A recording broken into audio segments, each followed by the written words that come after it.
Another skill that I think is important is report writing. Because after you have done all the negotiation, after you've done all the lobbying, you need to report back. So a good diplomat should be one who knows how to report back in a timely fashion, in such a way as to give the correct situation, so then they get the right guidance moving forward. But what about the values? One of the most important values for a diplomat is integrity. You are as good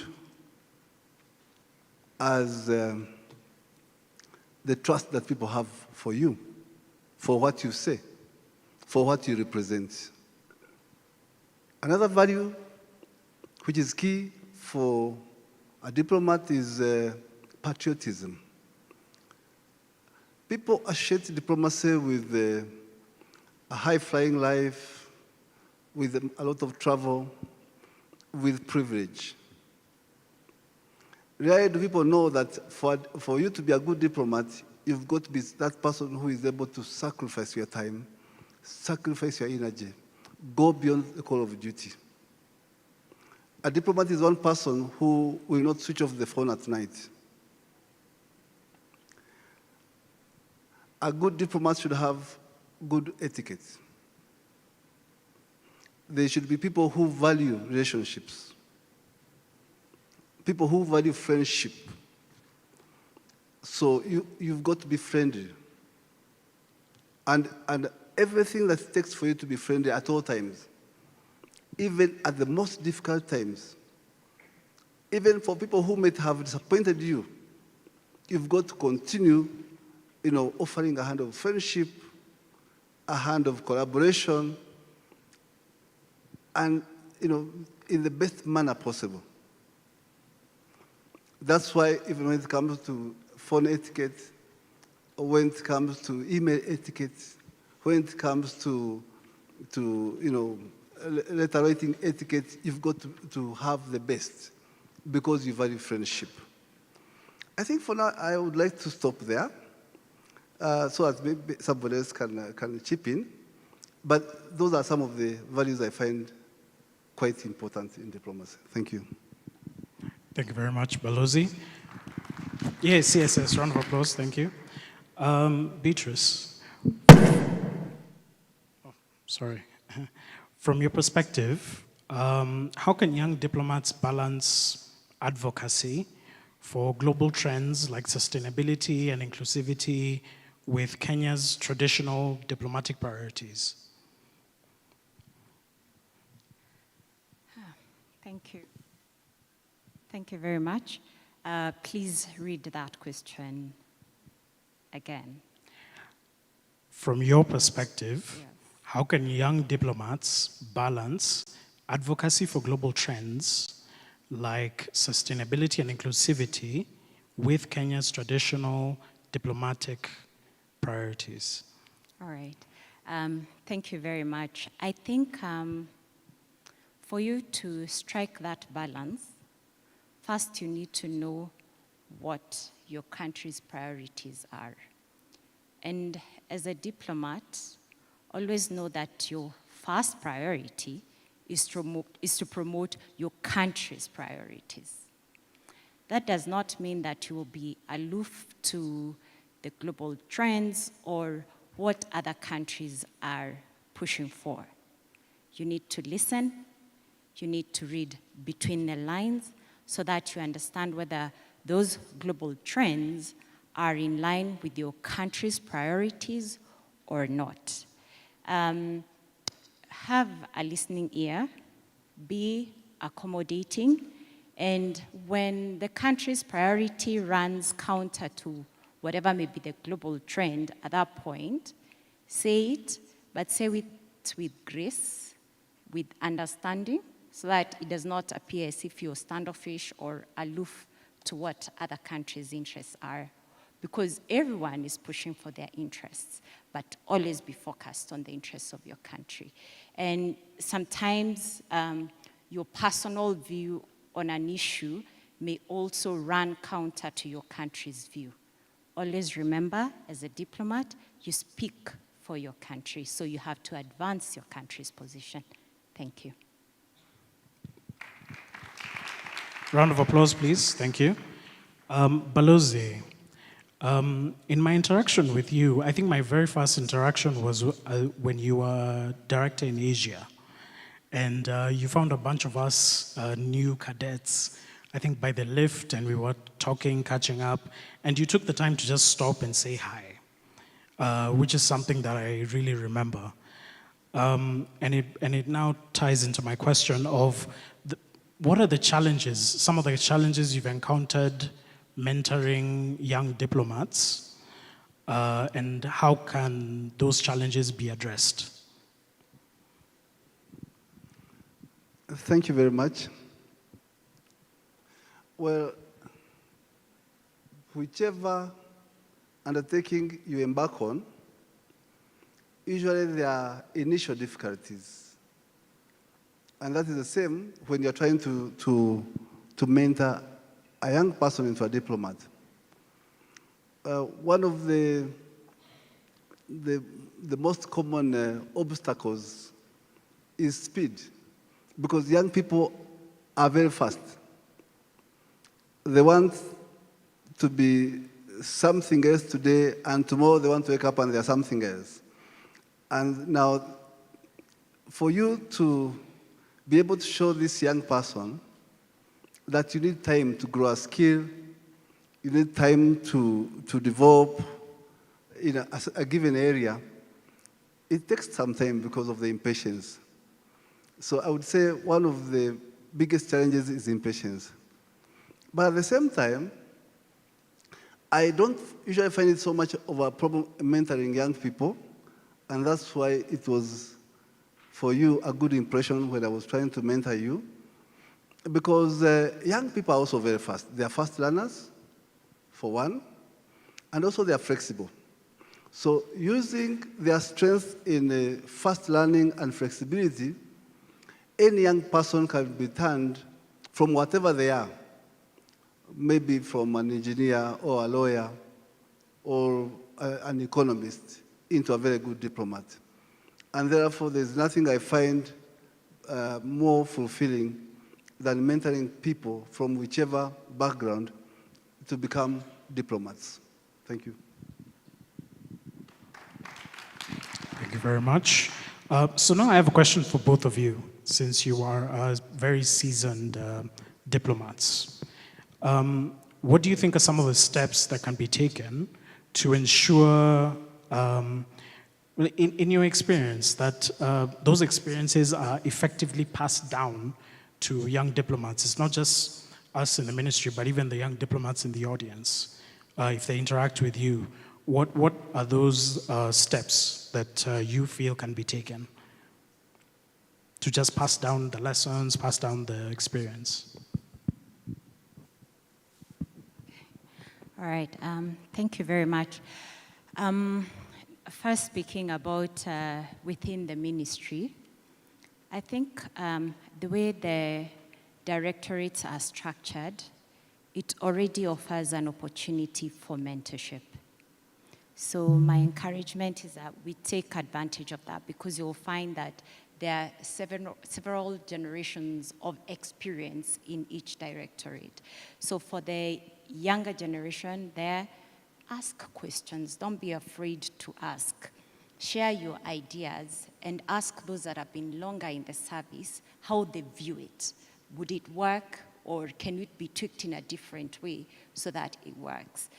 So that is one way. The other way, maybe for those that are outside, we have the opportunities for internship. I think once the interns are onboarded, let's not try to engage them on real work, not just photocopying, yeah? Help them to understand what to do better.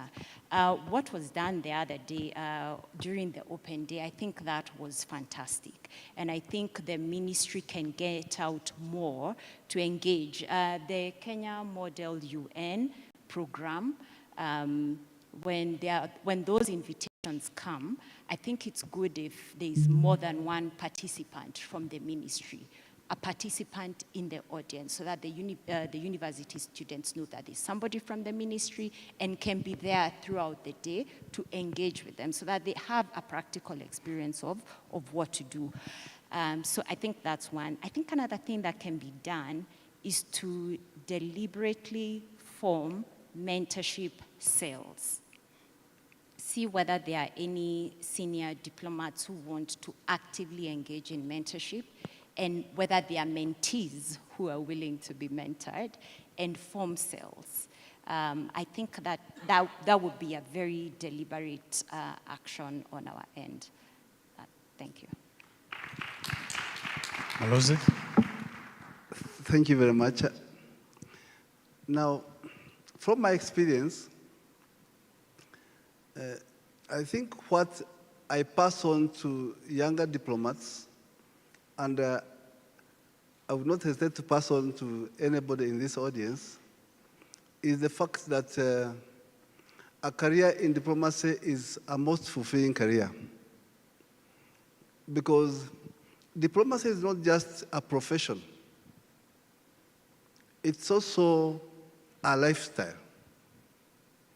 And when you learn diplomacy, no matter what other profession you hold, then you hold a lifestyle that makes you a winner. Because diplomacy is about building relationships, about building understanding. And usually what I tell young people who join my department as diplomats, I tell them, welcome to diplomacy because it means you're going to be a very successful person. And why do you become a successful person? Because when you are a diplomat at heart, you'll be able to have good communication with your children, whether they're young or they're adults. You don't have a break in communication. If you're a good diplomat, then you'll be a good husband or a good wife. If you're a good diplomat, you'll be a good brother or a good sister. When you're a good diplomat, you'll be a good businessman. The values you bring into that business, they transform your business in terms of its friendliness, in terms of its integrity, in terms of its value for relations. So when you're a good diplomat, you are a successful person. Personally, if I came across a person and I was told that this person is a diplomat, and I found that this person has a challenged life in terms of broken relationships, in terms of a strained relationship with his children or with his family, then I would know that this is not a good diplomat. So with that experience then, when I meet young people, then I give them a reason to aspire to be good diplomats. Now, more than that, when you are a diplomat, you serve your nation. You don't serve a ministry, you don't serve a department. You serve your motherland.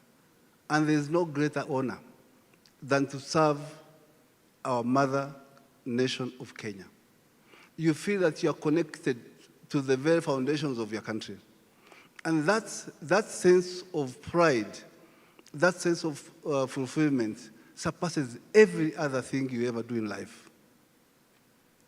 I want to give you a bit of a story that I have been passing on. It's something very small, but you see how it affects my life. So I served in Japan between 2011 and 2015. And when I went to Japan, I found, box files full of cases of people who had sent money to companies in Japan for purchase of motor vehicles, but then they had been defrauded by, fraudsters. Because in Japan, there are so many companies which are set up by foreigners, but which go by Japanese names, and their work is just to take money from all over the world for units that they never deliver. So I found very, very depressing cases of Kenyans who had been cheated of hundreds of thousands of dollars. And when I reached there, because of the pain I felt, I tried to knock doors. And every door I knocked, I was told, no, this is a commercial case. A commercial case should be handled by the courts. Whether I went to the Ministry of Foreign Affairs there, whether I went to the police, I got the same answer. But then it occurred to me, okay, these compatriots of ours, they have lost. But what about other people who are still sending money? So I used our website by, writing very, very, very graphic stories of what's going on. And without our knowledge, we started getting inquiries from our press here, from Kenya. Is this true? Is this really true? What can we tell Kenyans? And then this story started appearing in the Nation, in the Standard, in the Business Daily. And soon enough, many, many Kenyans started emailing us to confirm.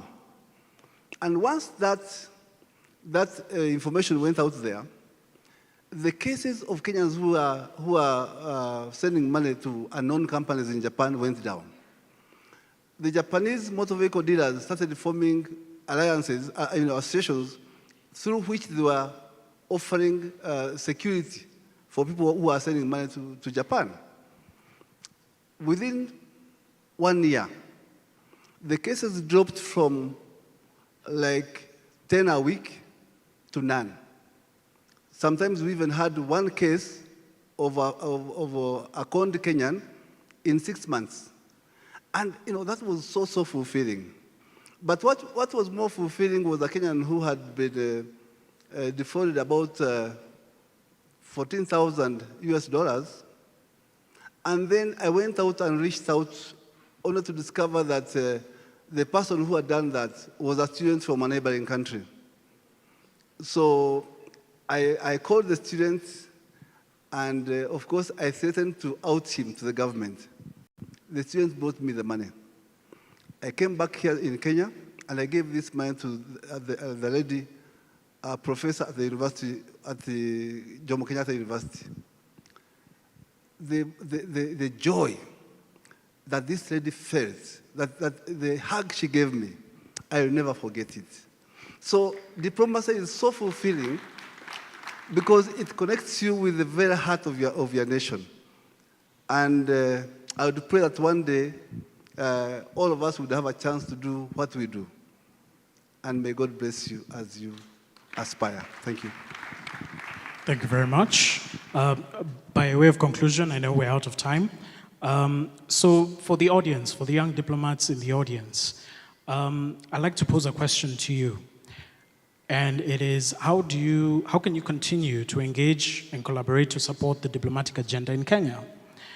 And I will give you a couple of actionable next steps that you can do. Number one, remain active in platforms, forums, or networks dedicated to advancing Kenya's diplomatic objectives.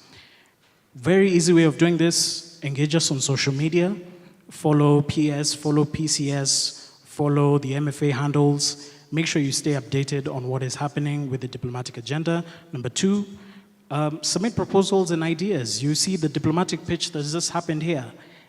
It's these ideas that are going to propel Kenya's foreign policy moving forward. It's going to give the ministry the right, I'd say, boost in terms of you presenting your ideas, your young, fresh ideas, and giving us the impetus to move forward. Number three, within your spheres of influence, educational institutions, professional networks, community organizations, have some advocacy and awareness, spread awareness about the diplomatic agenda. Number four, the resources and tools at your disposal. This morning, there were 4 documents that were launched here. One of them is the 2024 Kenyan Foreign Policy, the 2023-2027 Strategic Plan, the ICT Policy Document, and the Protocol Manual. Once these are made available, please familiarize yourself with it. You can always inquire the ministry. If you want to engage PS on the sidelines, whenever you see him, you can. Feel free, because the ministry is all about engagement with the public, and it is important for you to understand that And I'd like to thank my distinguished panel here, Ambassador Ndungu and Madam Beatrice, for having this brief closing takeaways. And thank you very much for also paying attention this long. So thank you very much, and God bless you.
Can we get a round of applause for that really insightful panel? A lot of wisdom, as David said. So now I would like to turn to our judges. Judges, are you ready? Have you deliberated? Okay, can I invite the finalists back on stage? All of the finalists that were here, can you come back on stage, please? A round of applause for the courage that it took to submit. So because of time, what we'd suggest is that the judges will just present on the top 3. And I would just like to say to all the participants that everybody who participated in this pitch challenge, including the 21 videos that we received online, we appreciate you and we thank you. And at a later stage, we will all have a moment to celebrate each and every one of you and your innovative ideas.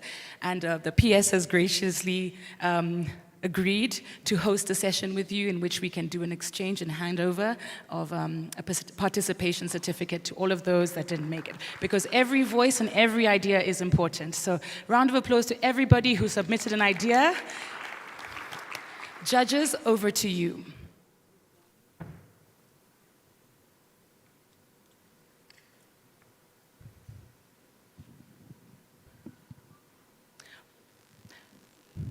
Maureen, are you the spokesperson for the judges? Yes. Would you like to take to the podium, please, kindly?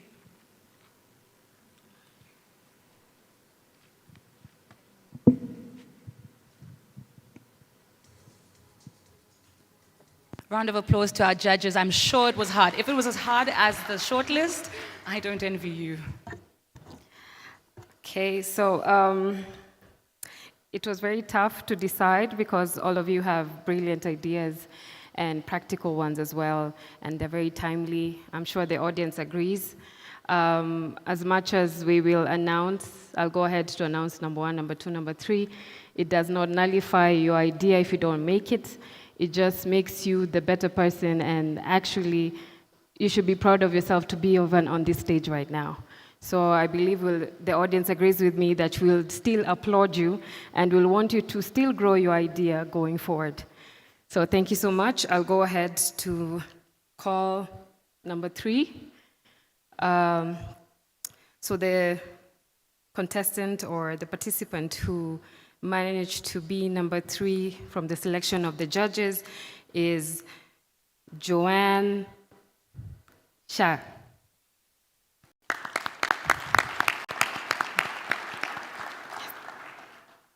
Yes, I guess. I believe I don't know who's going to. Okay, so I think what we will do is Fedi will bring the trophies here. Maureen, would you like to come on stage and then present the other Maureen? There are 2 Maureen.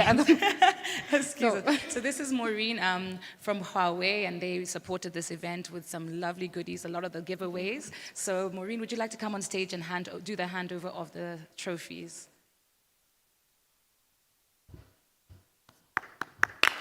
Princess Joanne.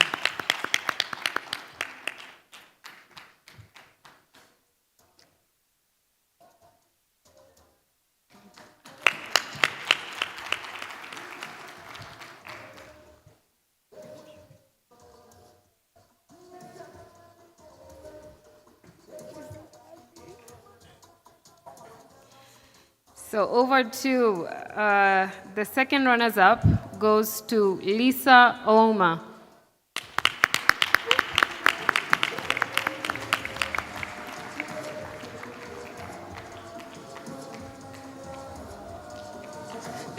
Handing over the gift is Victor Musembi, an assistant deputy director, Ministry of Foreign Affairs.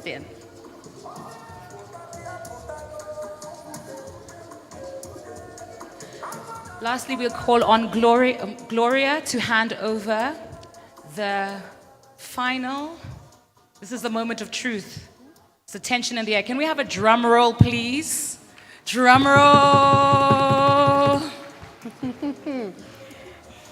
So, the one who takes home the #1 trophy goes to David McCarther.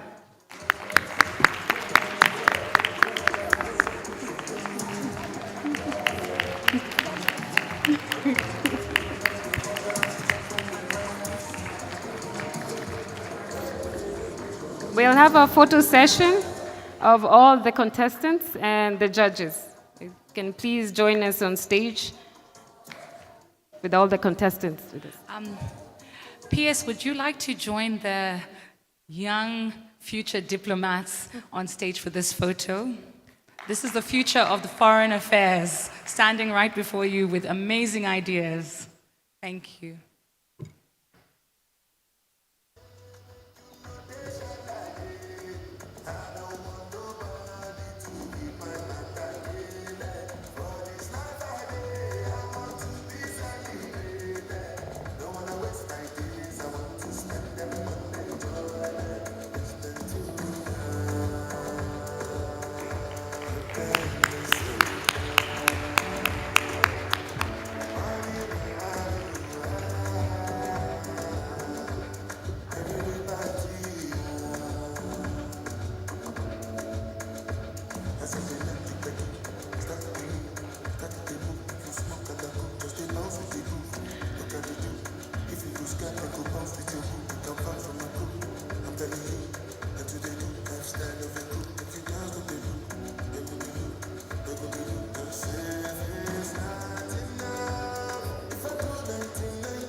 Congratulations to all the participants and to the top 3.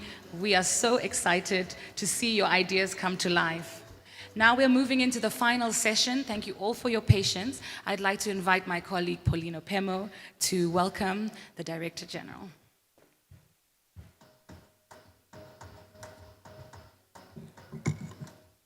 Are you too tired to clap for me? Oh, thank you so much. Thank you so much. Thank God for the DJ. I have 2 left feet, so I've not been prompted to dance.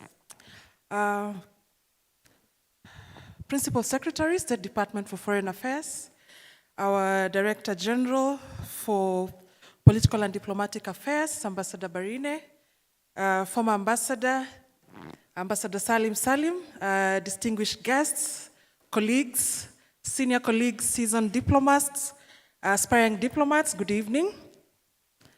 We've reached the tail end of our day today, and I want to thank every one of you for your time.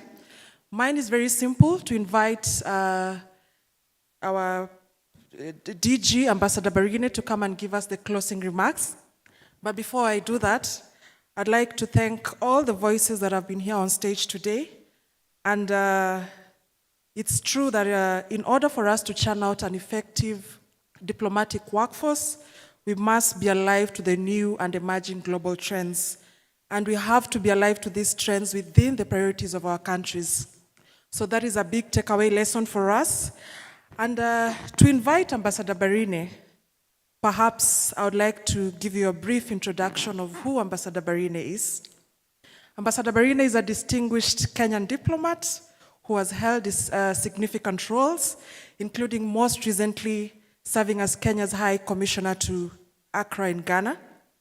He has also served as a Deputy Head of Mission in New Delhi, Head of Chancery, Kenya Embassy in Kigali, and as a political officer in Kenya Embassy in Vienna.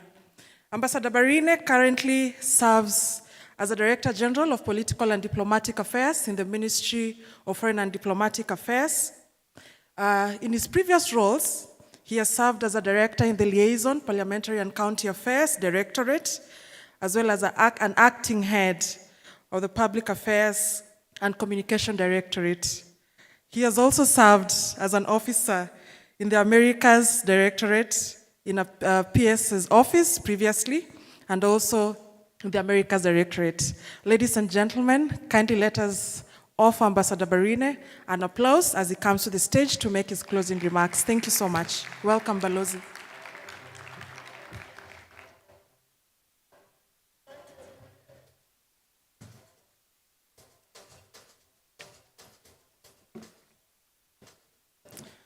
I must apologize because I've missed the dance. But let me begin by acknowledging the presence of the Principal Secretary, Dr. Korir Sengwai, and of course all the panelists that have been here this evening. Some of them have had to leave a little bit early, and really to thank each one of you that is present here this evening. And since we have not exchanged a handshake since our lunch break, good evening. Distinguished guests, ladies and gentlemen, and students, perhaps as a way to begin is, as I was seated there, the most reflective thing that crossed my mind through is what an innovation this afternoon has been. As we conclude this enriching intergenerational dialogue, I would like to express sincere gratitude to all the participants for their insightful contributions and passionate engagement. This gathering is testament to the power of intergenerational collaboration and the importance of nurturing the next generation of diplomats. There is an advert out there that says, keep walking. And I want to encourage you to do the same, because eventually nature has its own way of balancing issues, and we are here because of those that were there. Meaning that there are those of us that will have to exit, and there are those of you that are present, and there are those that will have to take the stage. I hear the best dancer is the one who knows when to leave the stage. I hope that is true to all of us. The animated exchanges of ideas and experiences between the forebearers, diplomats, present and aspiring young professionals has truly been delightful. We have witnessed the seamless blending of wisdom and innovation, traditional and modernity. After all, diplomacy has many faces to it, influenced by a number of things. We have gone through what the media does, social media, the dancing skills that we have demonstrated, and I think it is a skill, even as the DG spoke about the skills that a diplomat require, including sometimes a chef. If you can cook, you're a good diplomat. And therefore, any skill you pick along the way, you'll find it very, very useful one time or the other. Today, we have not only explored the pressing challenges facing our world, but also identifying identified bankable solutions that can, and if refined, drive what the world needs most, sustainable development. By embracing sustainable practices, we can protect our environment, reduce poverty, and create more equitable world that we all looking for through investing in renewable energy, promoting sustainable agriculture, and conservation of our precious natural resources for posterity. Our deliberations today have highlighted the fundamental importance of regional, continental, and global integration and cooperation as a means to address the stubborn, complex challenges of the 21st century that Africa and the world confront today. By working together with our neighbors, we can pool resources, share expertise, and create economies of scale. And I think the speakers that have spoken to that subject, including how we can harness technology to cut on costs and bring everybody on board, speak to this very good idea. This will enable us to tackle enduring threats such as poverty, inequalities, and climate change challenges more effectively to further by fostering youth entrepreneurship through leveraging the power of diplomacy. We can create a more equitable, prosperous, and sustainable future for all of us. Empowering young entrepreneurs, those present here and watching online, are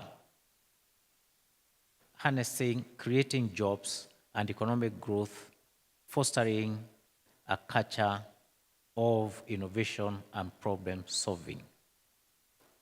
As we move forward from Kenya as 60 at this juncture, it is incumbent on all of us to carry the spirit of this dialogue with zeal for all of us to continue to foster a culture of mentorship that has been spoken to, collaboration, and innovation. I know diplomacy has been defined as glamorous in some instances, but there are tears as well. And therefore, the message is you need to be mission ready by way of equipping yourself with skills and knowledge, and importantly, to volunteer and to be ready and willing to learn. Perhaps before I shut the window, it is polite to keep the Foreign Service Academy and to remind them of the conversations that have gone on this afternoon. Foreign Service Academy will continue to play a very, very significant role listening to the dialogue that has just happened in terms of attachment, in terms of internship, in terms of mentorship, in terms of career progression and fellowship as well. Because what the audience is really focused on is how do we scale the resources, how do we optimize, how do we make use of these and refine the tools that we all have for us to serve the nation better from where we are and continue on the same trajectory. I therefore extend my profound thanks to the organizers, very innovative facilitators that I haven't seen before. I feel completely challenged, in fact, by the team here, and I want really to echo and commend you to continue on that trajectory. You have done extremely well, and I think this is something that we all need to support, we need to encourage, because that is how we will be able to hand over the baton for the next crop of representative of this great nation. And as well as, of course, the colleagues at the ministry for the tireless efforts in making this event a success. I know how much time, how much energy, and how much pain it has caused us to deliver this wonderful event. I look forward to witnessing the remarkable contribution of the young diplomats as they shape the course of our nation's foreign policy. And we have been encouraged, we have a revised foreign policy. It is important, it is not Ministry of Foreign Affairs foreign policy, it is not executive foreign policy, it is Kenya's foreign policy, encapsulating each and every one of us. The best service we can do to ourselves is to own that document and practice what it is about. And therefore, without much ado, permit me to thank you all, and may the spirit of diplomacy continue to guide us all. Have a lovely evening. Thank you very much.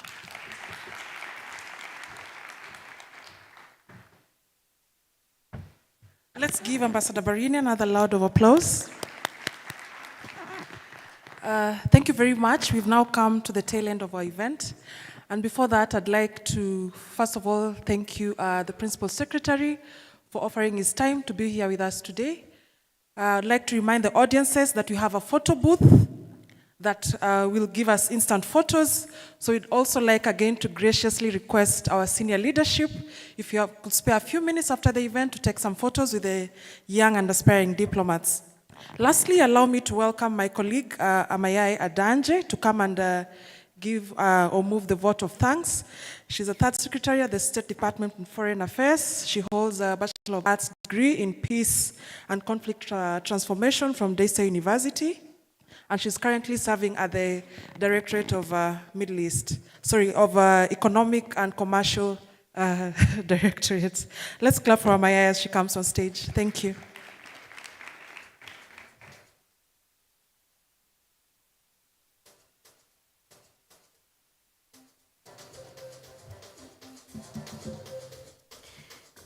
The Principal Secretary, Dr. Korea Sengoy, the DG, Mr. Balozi Barina, and also Ambassador Salim Salim. I think it's an interesting comment that my colleague said. Actually, when I started as an attaché in the ministry, I worked under the office of the retired Ambassador Salim Salim for a period of, I think, 6 months, and it was a wonderful experience. Now, please allow me to give my closing vote of thanks. Esteemed guests, distinguished diplomats, and participants, as we conclude today's pivotal dialogue, I extend my deepest gratitude to each of you for your insightful contributions and unwavering dedication to shaping Kenya's diplomatic future. This session has been a testament to the transformative power of intergenerational collaboration. The visionary ideas presented by our young diplomats, combined with the wisdom of the seasoned practitioners, have illuminated the progressive path forward for Kenya's foreign policy. In an increasingly complex global environment, our discussions today reaffirm the importance of dynamic inclusion and people-centered approach to diplomacy. By leveraging innovative sustainability and digital diplomacy, we have tools to navigate emerging challenges while sustaining Kenya's legacy as a leader in peace and security and regional integration. Let us carry the spirit of this forum into actionable initiatives that align with Kenya's aspiration to the global stage. As we look ahead, may our collective efforts inspire new strategies that now uphold Kenya's national interest, but also promote regional and global prosperity. Thank you for your engagement, and we continue to work together in advancing Kenya's diplomatic excellence. And with that, ladies and gentlemen, we'd like to close this session, and I would like to invite you for tea and snacks at the adjacent room.